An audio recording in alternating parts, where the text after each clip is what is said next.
Hello, and welcome to A Sober Girls podcast. Thank you so much for checking us out. I'm your host, Sherry, and I've been through my own ups and downs with sobriety.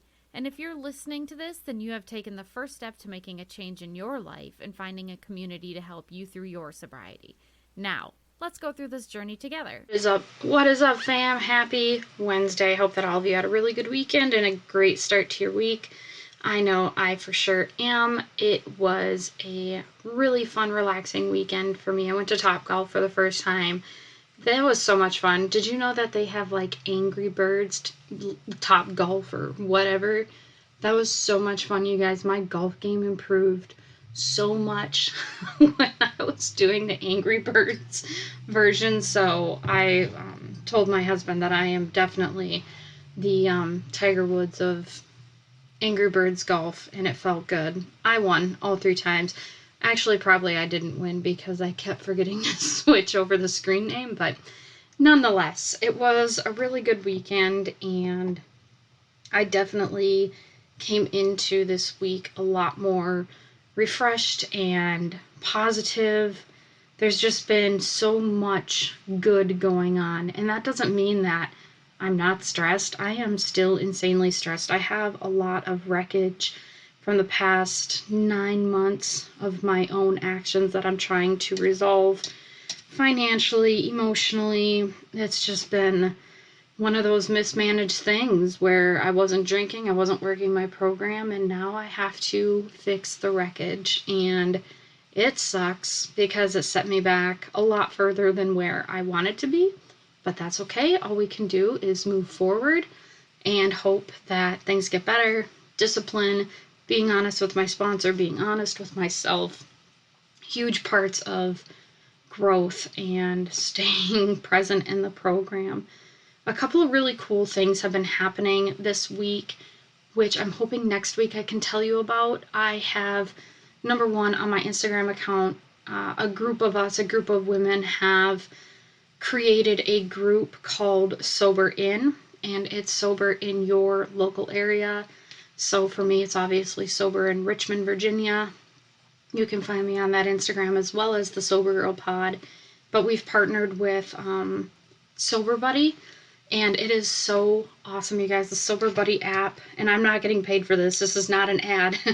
But I do want you to know that there is this Sober Buddy app, and it is so much fun because it tracks your days, and then it asks you how your day is going, and then after it asks you about your day, it gives you a bunch of different options for making positive changes in your life or challenges that you can do. Or like my challenge the other day was buy someone else a coffee. I haven't left the house, so I sent my friend Jackson some money to buy someone some coffee. And then it asks you, have you been sober yet today? There's just so much fun things that you can do, and you can do check-ins every day. It's like if you like working out, this is obviously the same kind of thing. So I've really enjoyed this little thing. You can interact with other people. You can get tips and motivation. Anyway, it's just this fun little app, and it's got this little guy on it, this little fuzzy guy, and he's so cute. So check it out. Give it a shot. There are membership options, but if you just want to track your sobriety, it's absolutely fantastic. So,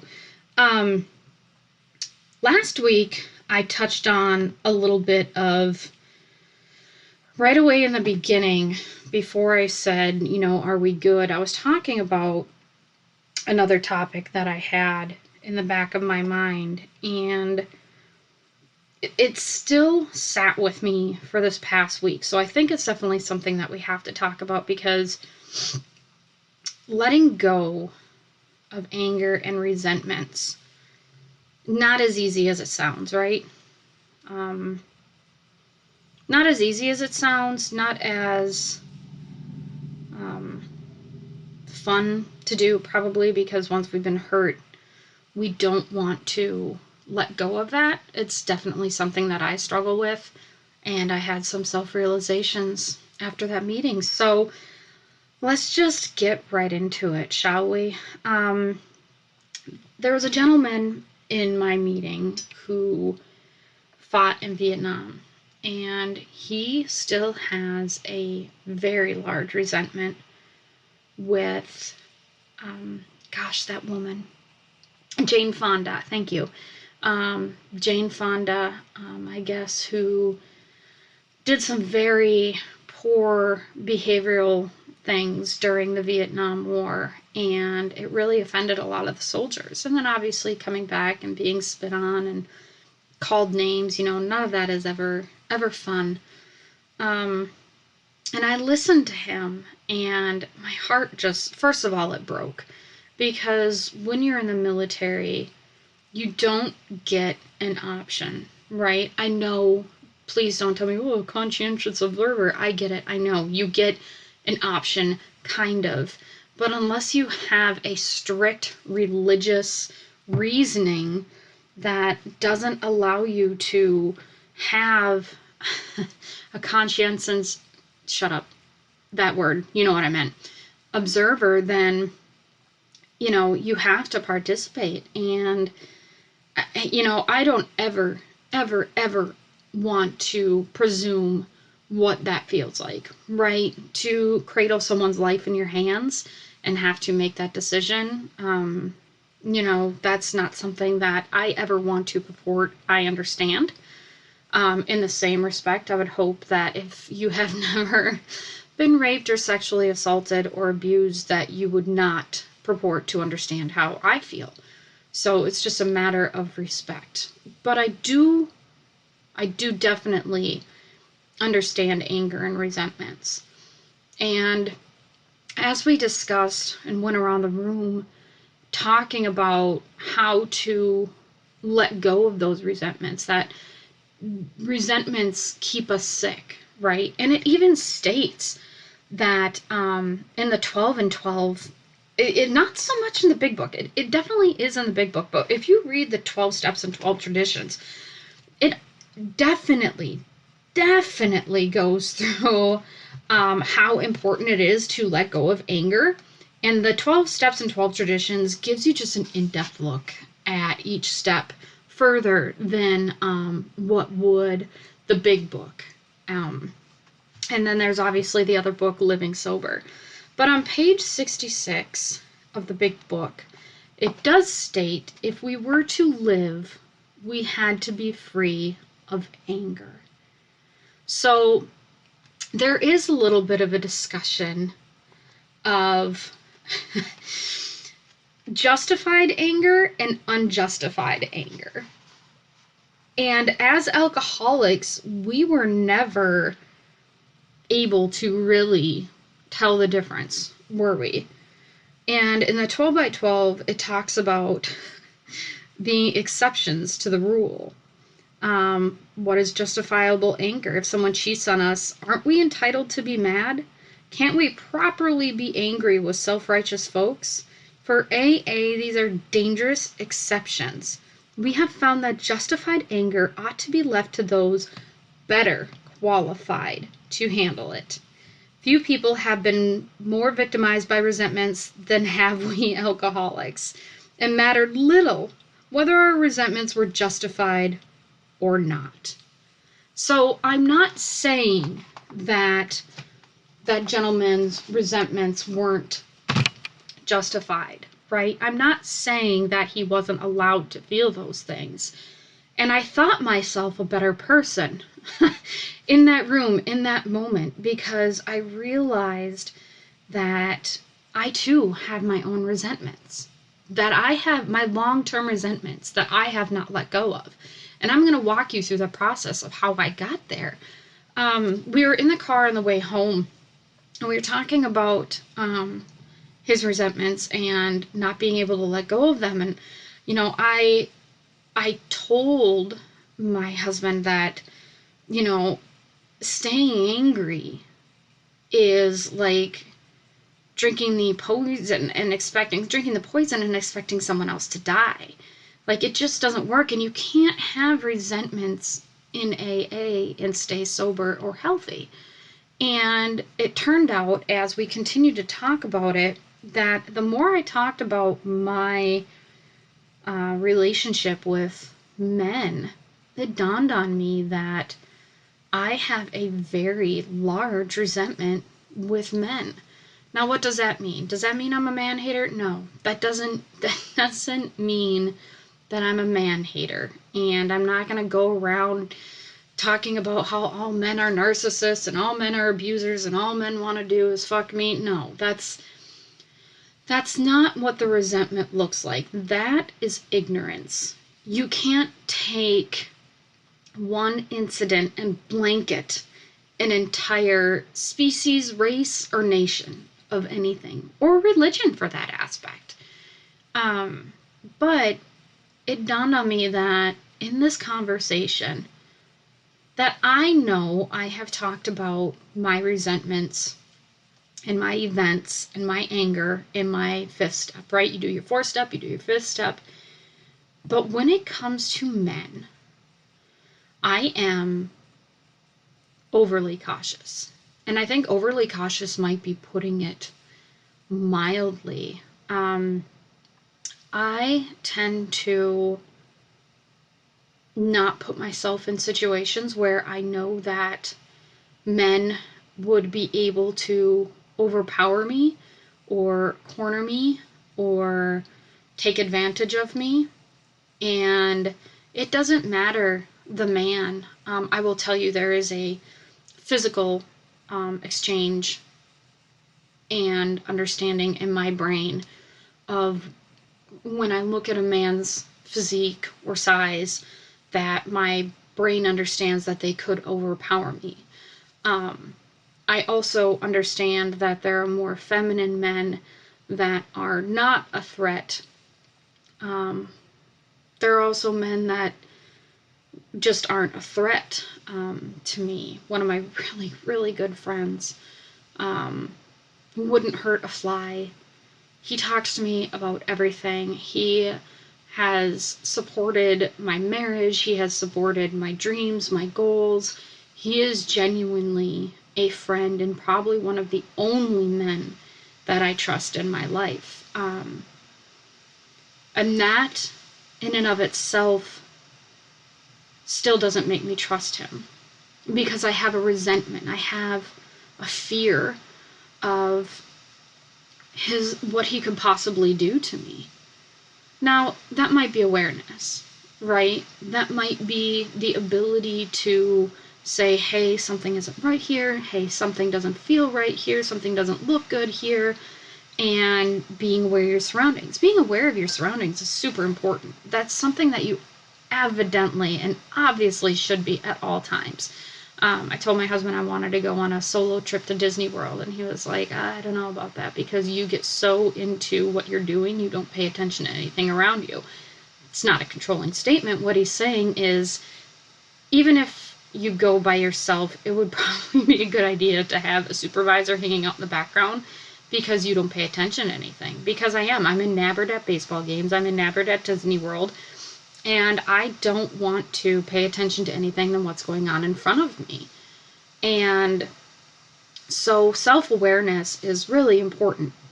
But when I really think about it, and when I think of all the things that my friend has done for me, the thought of being alone with him is scary. And I don't admit that freely, because he's not a scary man. He really, really isn't. And same with my boss. My boss is another way. He is not threatening. He's small. He's not tiny. He's muscular. He works out, but he's small. But he has a very feminine edge to him that tells me he's not interested in harming me or doing anything to me. He's just genuinely like in tune with who I am as a person. Now, he's also been married for a really long time, so I think that obviously helps. But again, I wouldn't put myself in a position where I can be alone with him, because it really does scare me or make me think that any man is capable of doing to me what's happened before. Now, is that true? Absolutely. But could it swing both ways for men and women? Absolutely. Sexual assault and abuse is sexual assault and abuse, and it doesn't matter your gender, your race, your sexuality, any of it. None of it matters. If you want to hurt someone, you're going to hurt them. And when I started thinking about the things that have happened to me in my past, it dawned on me that I had never really let go of that anger. And I don't purport that or perpetrate that anger. No. Perpetrate, whatever. You guys know what I'm talking about, and if you don't, I apologize. I never project that on anybody else. I never project that what one person did to me, another person is going to do to me. But when I think about, or if I recall, or if I bring up what's happened to me in my past, I have immediate anger and resentment. So understanding that, I have to be willing to do something in order to combat that anger and that resentment, but still be self-aware. When we talk about those instances in our past and the fifth step, we don't always work through the emotions at that moment. For me, I wanted to gloss over them because I didn't want to feel those feelings. Because when we're sober, when we're doing the steps, we are starting to feel things that we hadn't felt in a very long time.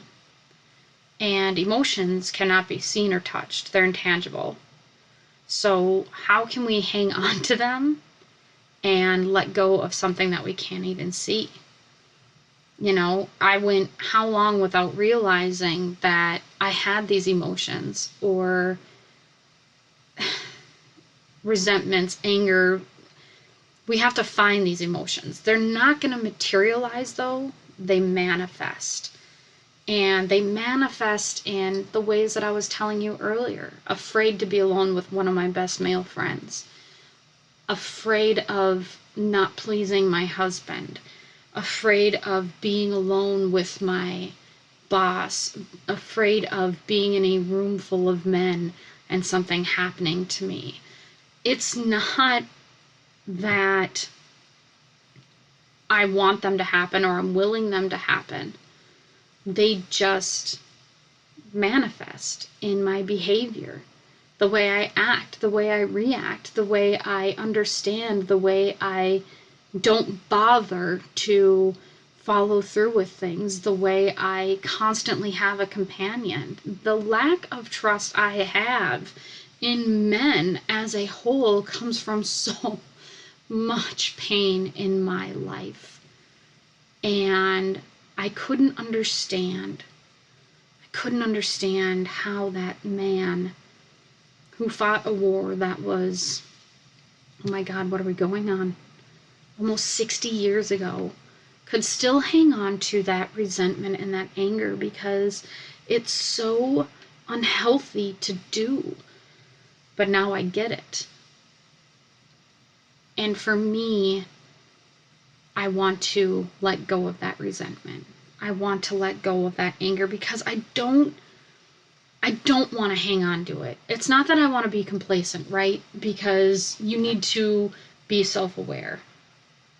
But I can see how my behavior with men has come across as a smokescreen or confidence or things of those nature to make, you know how when they say you're in the woods and there's a big animal or something like that and you want to scare it off or stop it from charging you and to make yourself as big as the animal or as loud as the animal. That's kind of what I do, is I use that behavior to say, look at me, I'm as strong as you, I'm as big as you, I'm as smart as you, in hopes to ward them off from the fact that I'm a female or that I potentially would like to engage in any sexual flirtatious behavior with them. Like, I have to go out of the way to make myself this person that doesn't look scared, that I am smart, right? I am smart, but I work harder on certain things in my life so that my brain can't be challenged. My intelligence can't be made fun of, because that is another source of pain for me, is having my intelligence challenged or being told that I'm stupid.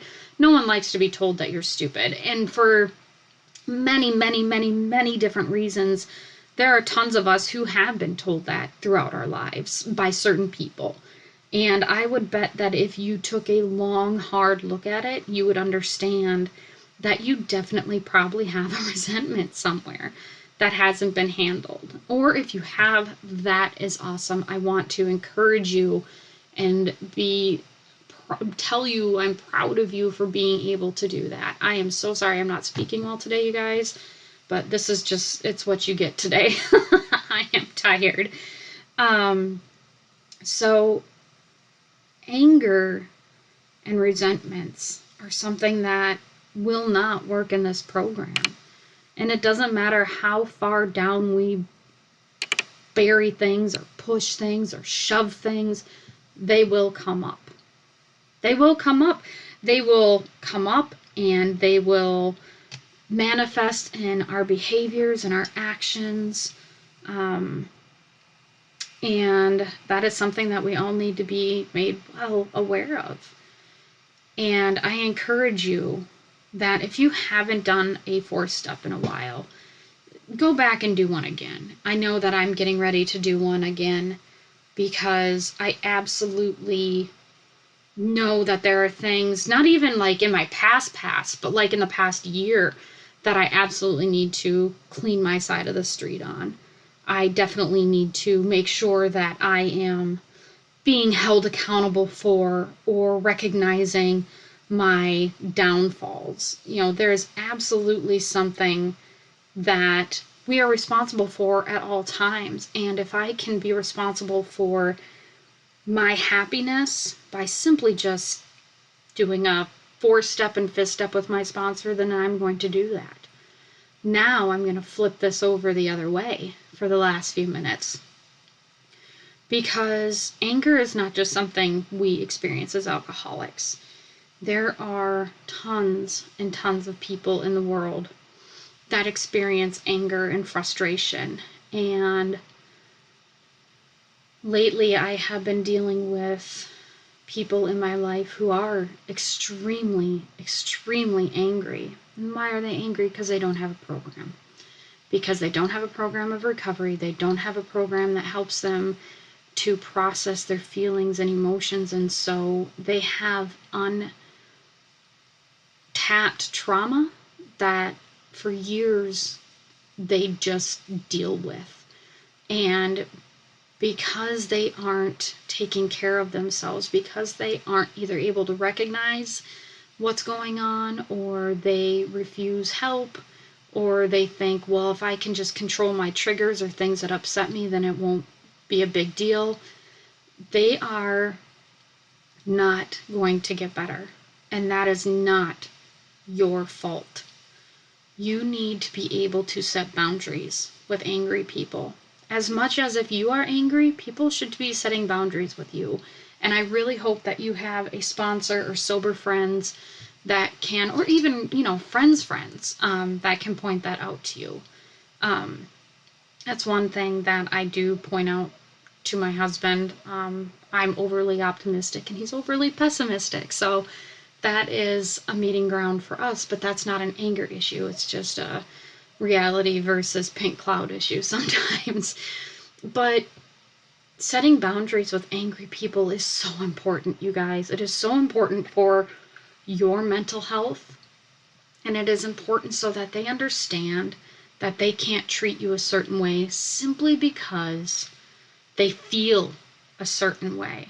And I don't know if you guys are on TikTok. I am, because it's just fun and stupid. I follow a woman by the name of Elise Myers. And she used to work at a hotel, and a guy said something to her.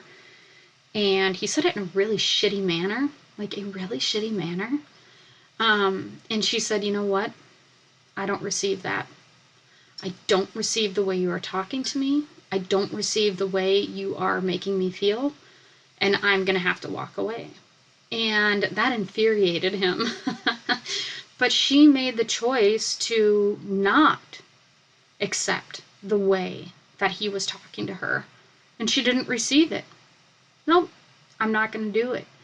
And that is one thing that I have been really trying hard to do, is not receive other people's negative behavior or angry behavior, because there is nothing more damaging, truly, than anger.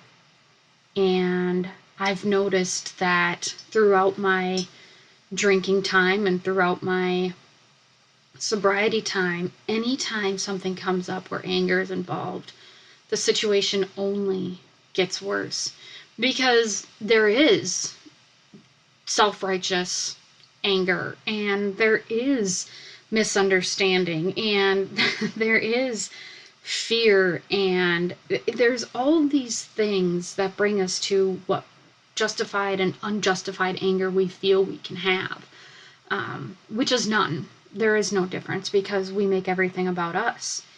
But there are also people in our lives who are constant victims. Everything happens to them or at them, and they just can't accept that. Sometimes life is just fucking life, man. Like, so what, McDonald's screwed up your fucking order? Or, so what, you were wearing a brand new white pair of pants and it started raining outside. I got a blowout last week, and it hadn't rained in forever.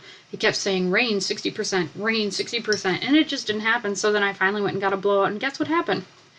Fucking rained.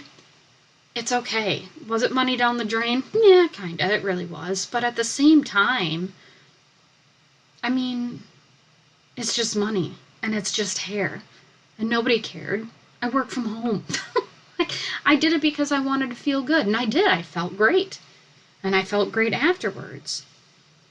It's okay to understand that life just happens. Life doesn't always have to be about how it's attacking you.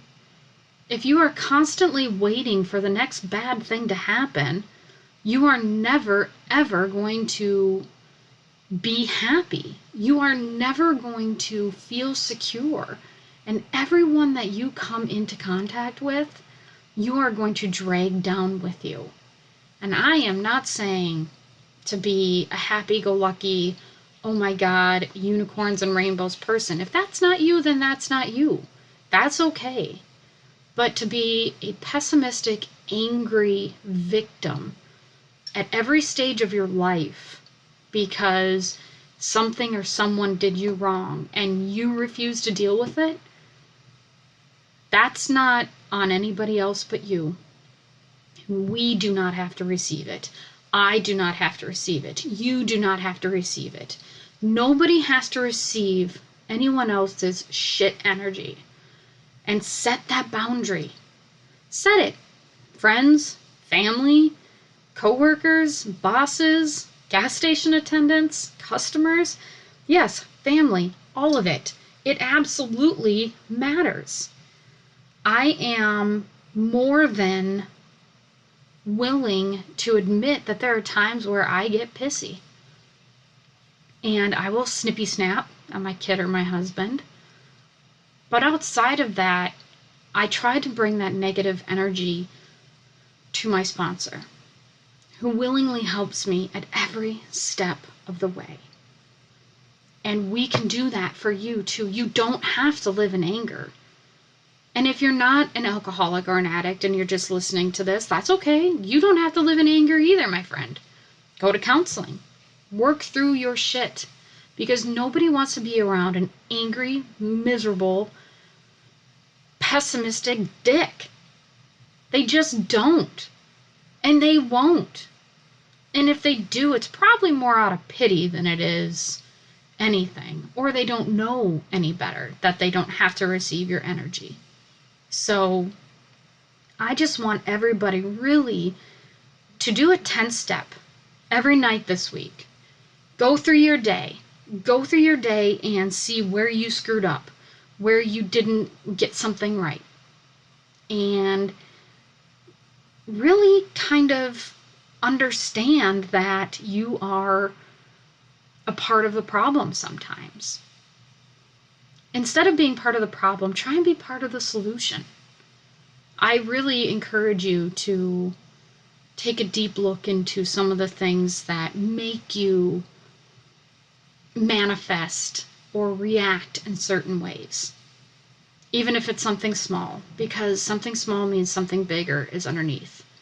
And remember, the bigger the issue, the smaller the step. And I am here for you guys. If you need anything, feel free to send me a message at a Sober Girl Pod on Instagram, on my email. And I hope that you have a great rest of your week, friends. And I cannot wait to get back to you next week. Have a good rest of your day. Thank you for joining us on a Sober Girls podcast, where we get together to talk about each other's experience, strength, and hope. I hope that today's episode was something that you needed to hear today, something that you can carry with you. I really look forward to our time together. Don't forget to check us out on Instagram at a Sober Girls Pod. Also, you can check us out on Twitter at a Sober Girls Pod and our website at a sobergirlspodcast.podbean.com. Till next time, be well, fam.